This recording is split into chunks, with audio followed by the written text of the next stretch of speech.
There's no shortage of three-row SUVs on the market, but yet the Hyundai Palisade and its brother from, well, the same mother, the Kia Telluride, have been flying off the proverbial shelves for the last couple of years. When I drove that Telluride a little bit over a year ago, it was immediately apparent why these things are so popular, short of spending twice as much on a Hellcat Durango, which, let's face it, I loved driving, but I wouldn't want to own. The Telluride has been my favorite of the big family haulers up to this point.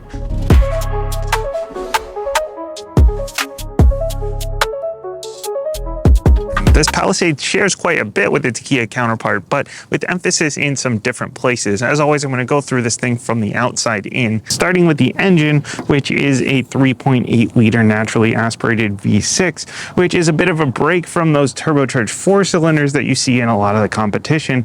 And this one is going to make 291 horsepower, 262 pound-feet of torque, and that is across the board. Doesn't matter what trim level you get. Same goes for the 8-speed automatic transmission. And while front-wheel drive is going to be your standard drivetrain, you can option an H-Track all-wheel drive system on any of the trim levels, and I do have that optioned here on this Calligraphy that I've been driving around this week. Your fuel economy estimates for the all-wheel drive version are around 21 miles per gallon combined.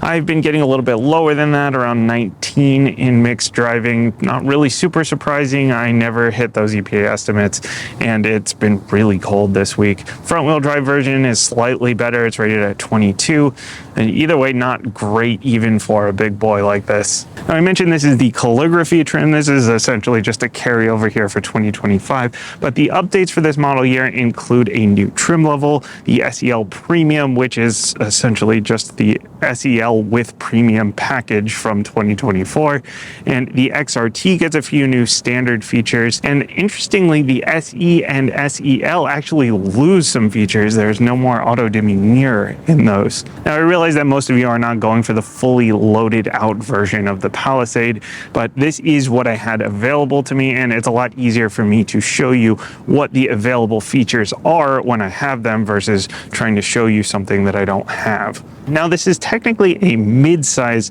SUV, so it is a little bit on the smaller side, but I can actually fit it in my garage, even up here in New England, where the garages, I feel like, are a little bit on the small side. It is quite a tight fit, but that 360 camera helps quite a bit with that, especially since the proximity sensors on the front and back will set off the camera views on the interior here. But don't let the size on the exterior fool you, because the interior space is used very efficiently. We'll talk about that a little bit more when we get into the inside though. Some highlights for the exterior, we'll start with the paint. You can get some really nice classy colors. There's a really nice blue, there's an emerald green. I'm such a sucker for green cars. I wish I had that on this one. But this color here is called Hyper White. Not the most creative name, but that will set you back $470. Interestingly, it's also available on the Calligraphy Night Edition. I assumed that that would only be in all black, but you can get that in black or white. We're on big 20-inch wheels here in the Calligraphy. They're on 20s in most of the trim levels, actually, other than the SE and the SEL. Those are going to be on 18s, but you do get different wheel designs in the different trim levels, but no matter what, they're going to be wrapped in all-season rubber. The mirrors are heated. They will tilt when you go into reverse. This one's even got puddle lights here on the Calligraphy trim, but as I mentioned, the auto-dimming feature is not standard across the board anymore. It won't be on that SE or SEL. Keyless access is standard, however, but only on the front door. Now, this front end look is going to differ across the lineup a little bit, but I really like this dark satin chrome that you get with the Calligraphy. I really like the look of this front end in general, but either way, you get your headlights and your daytime running lights are going to be LEDs. But that's not true for the tails. If you want the LED tail lights, you're going to have to avoid the base trim. Same goes for the hands-free smart liftgate system. You're going to have to avoid the SE if you want that feature. And that includes the thing where you walk up to the back of the car and stare at your rear wiper and hope that it opens so that people don't wonder what you're doing.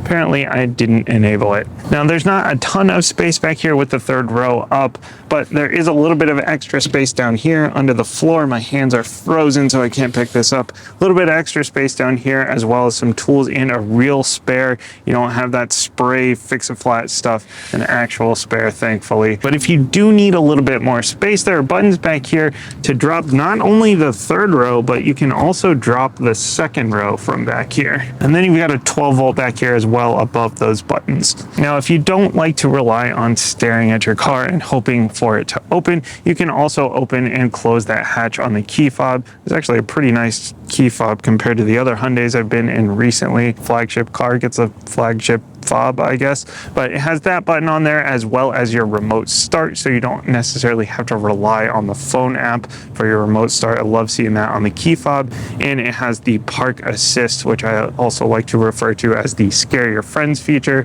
or your take a walk with your car feature. While the cargo area is small, the third row actually has room for normal sized people. Not only is there room for people with legs, but there are some legit creature comforts back here. There are cup holders, USB-Cs, I've got my own vent back here, and these seats even recline and they're heated. I don't think I've ever seen third row heated seats. Now, the reason the third row is so usable is because these second row seats will slide forward and back, so you can find a happy medium between you and the person behind you, as long as you're not a family of Sasquatches or Scandinavians. Or I guess you could also use this to squish your siblings. You get even more features in this row than you did in the back.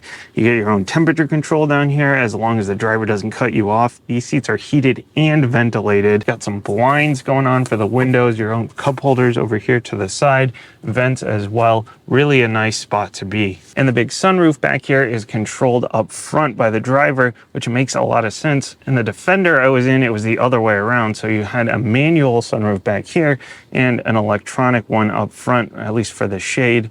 And this makes a lot more sense because if you presumably have kids back here, they either can't reach or you don't want them messing with it. Note that you can get a bench seat back here in the second row if you need an 8-seater. The SE trim, the base, gets you that bench seat as standard. The SEL, you get the option of either a bench or captain's chairs, and the rest of the lineup is captain's chairs only. As you move up the car, you get more and more features. In addition to heat and ventilation, you get bazillion way power adjustable seats, including your thighs, lumbar support, and my favorite, bolsters. Plus they're massage seats, but only for the driver. Sorry to whoever is riding shotgun. Note that the Napa leather here is only available in the Calligraphy trim. You get it in either beige or black. Don't get beige. Why would anybody buying a big family crossover with kids get beige? In some ways, I like this interior layout up front a little bit better than the one in the Telluride. In other ways, I don't necessarily.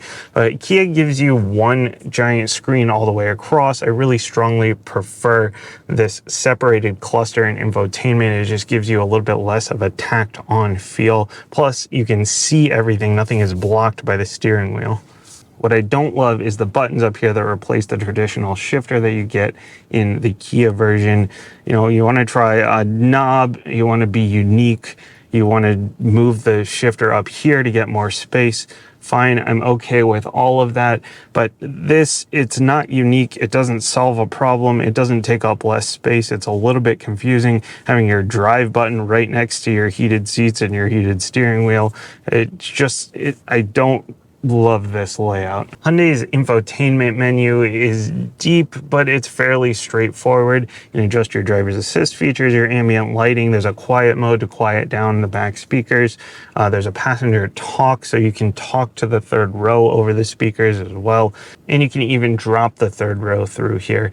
Now, the Android Auto and Apple CarPlay are both still wired, which is an easy problem to solve, but in your flagship vehicle, it's a little bit frustrating to see here in 2025. The cluster is straightforward with some mock digital gauges and a few pieces of information you can cycle through. I like to watch what the drive wheels are doing just because I'm a nerd. And probably one of the coolest little touches I've seen with this digital mirror, which I love having that unobstructed view out the back, you can no longer see what's going on in the car. You can't see your kids anymore. So Hyundai has solved that problem with this little mirror here. And down below, you've got these retractable cup holders, a wireless charger, USB. You can close this up to give yourself a little bit of a cleaner look in here. Then there's sort of a hidden compartment down below that with a 12 volt and another USB. You can throw your water bottle down here, some potatoes, whatever you want. When it comes to the driving experience, obviously this thing is super quick. It handles on rails. It's the perfect aerodynamic box shape. It's basically a race car. Okay. maybe not quite. There's no turbo, so not a whole lot of low-end torque, and it's big, it's heavy, it's a little bit slow to get off the line. Not totally unexpected, but it's a little bit slower moving from a stop than I remember the Telluride being. But I think that's sort of by design. It's programmed, the transmission and the throttle are programmed a little bit more towards comfort and smooth acceleration rather than trying to get you moving quickly. But if that bugs you, you can always pop it into sport mode or get a Telluride, I guess.